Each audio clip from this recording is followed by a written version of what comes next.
Went down early, Megan, but Richard's great record. We're looking for the perfect 3 from 3. Ancient Truth, very well fancied for this. The Bet365 Superlative Stakes, and they're all in.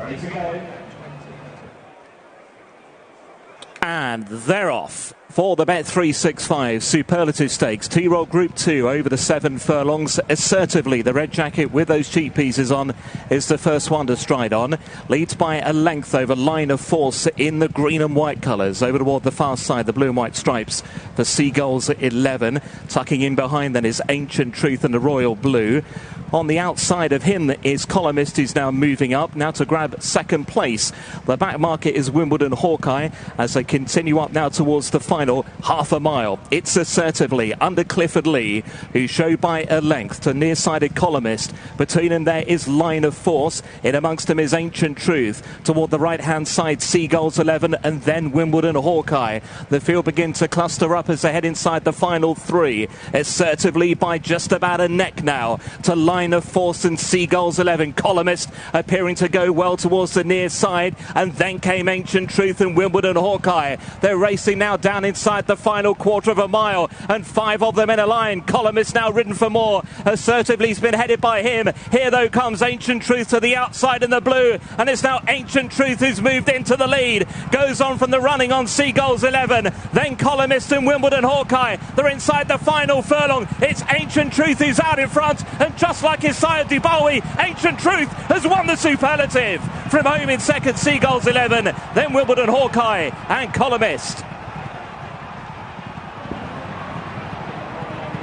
A treble for Charlie Appleby and William Buick. They've taken the Bet365 Superlative Stakes with Ancient Truth. He seemed to wander a little bit, but he's clearly got so much ability, a lot of class. 3 from 3 now, and 3 wins, all at Newmarket. Seagulls 11 has run an absolute blinder, following on from his nice performance at Haydock Park, and Wimbledon Hawkeye in the mix. But 3 on the day for these.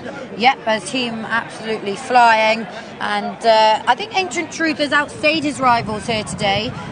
He's travelled well, a little bit keen on occasion, but William Buick managed to sort of take him back, get that crucial cover that he needed, and once he got into a rhythm, he did end up dropping his head to relax, but Assertively under Clifford Lee took them along on the front end at what I thought pretty sedate pace in the early stages. There was a lot of size to him compared to the horses either side of him. You can see Columnist, who's he's actually travelled really well throughout the race. He's not the biggest, is he? He's not, and I just think he possibly hasn't quite seen the 7 furlongs out. He travelled into it as if he was going to go and be very competitive, and I don't think he's quite seen out that final furlong.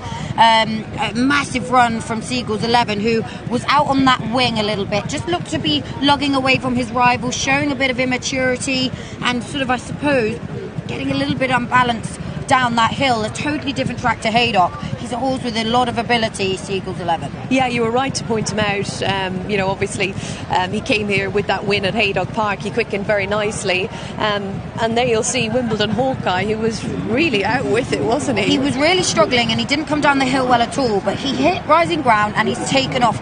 A massive eye catcher, Wimbledon Hawkeye, who managed to get up for 3rd in the end.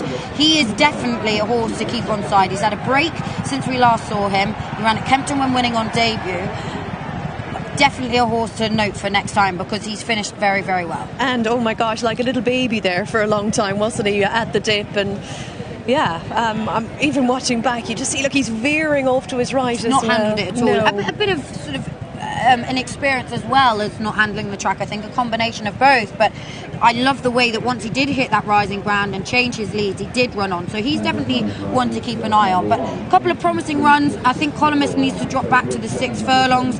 I think Ancient Truth, we could well see him stepping up to the mile in a minute. And well, Charlie Appleby's won this race now for the 5th time with Master of the Seas recently, Native Trail. Might he have a Derby contender, a 2,000 guineas horse on his hands? 12-1 for the guineas and 16-1 with Unibet for the Derby.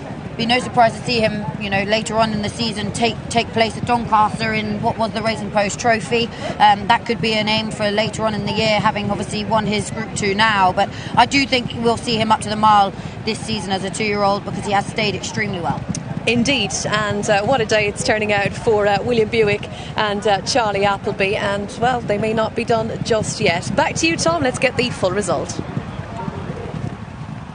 Thanks, Rach. Looks a very smart colt in the making, I have to say. I thought that was mighty impressive. William Buick taking a half pull at the 2 furlong pole, and comes clear. Still a little bit green in the closing stages, but there's a lot to work with there. And 10 to 1 in a place for the Guineas. Yeah, I'd say more as a Guineas horse. It's